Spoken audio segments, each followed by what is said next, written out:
Hello everyone, welcome to Northampton, or should I say Nonotuck, late in the evening here. I have many opinions about modern day Northampton, some good, some bad, but this is one of the things that I like about the place is all around town they've put up like these historical pillars with information on four sides about people and places of Northampton history or prehistory, as this case might kind of apply to. This one is about Nonotuck, one of the native names for this place. And this is part of my Native New England series, so I thought this might be cool to slap on Facebook. I'm going to read to you what this says because it's kind of interesting. Start at the top, and I'll go over some things afterwards that you might find of interest. But it says here, for Native Americans of southern New England in the 17th century, life was centered in the village, a kinship grouping of extended families rarely numbering more than 300 to 500. There were no formal tribes, but cooperation among villages took place when circumstances demanded. Yet there was a series of interconnected homelands spread along the entire length of the Connecticut River Valley. The Native American settlement in what is now Northampton was called Nonotuck, or Nonotuck, meaning the midst of the river. It consisted of a core area where clan meetings and elders' councils were held.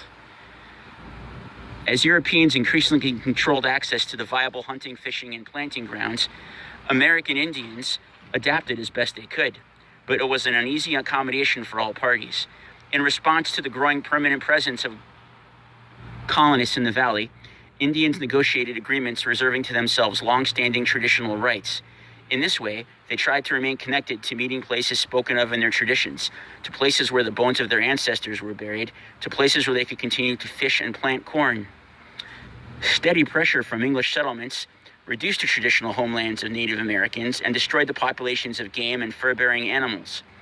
The defeat of Metacom in King Philip's War of 1675 to 76 put an end to large-scale armed resistance to English settlement, but not to Indian habitation.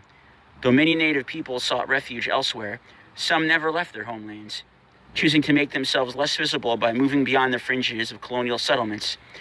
The strategy of avoidance helped create a continued Indian presence in the valley up until the present day, but that presence often went unnoticed.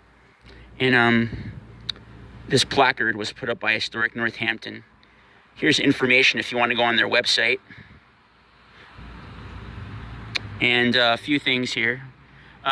These moccasins up here, at one point were determined to be from the 17th century and connected to a family from Farmington, I think. And some people believe they're not 17th century, but later, 18th century, just because of the way, I think some of the quill work patterning on here and the designs and some of the beadworks might have not come until, some of the bead types might have not come until later. So if you want to look at them, you can still see them at Historic Northampton, just down the street from here. I believe they're on display. These markings here and names with the markings represent various Native leaders, men and one or two women, who signed the use of the land over to John Pynchon in around 1653, as it indicates here. I won't try to pronounce them, but there were quite a few leaders here who negotiated an agreement with the English for the land that became Northampton. We'll go down further here. This is kind of interesting. These were studied at one point and thought to be disc-type wampum beads, but I guess in the last few years they were looked at again, and these might not be wampum at all, but some sort of African beads. Some might even be ostrich shell. So possibly not wampum at all. Also, you can look at them on display at Historic Northampton. Anyway, that's it for now. I just wanted to show you this cool little remembrance of what was Nonotuck. And hopefully I'll be putting something up for my Native New England series fairly soon. So I'm going to sign out now, and good night.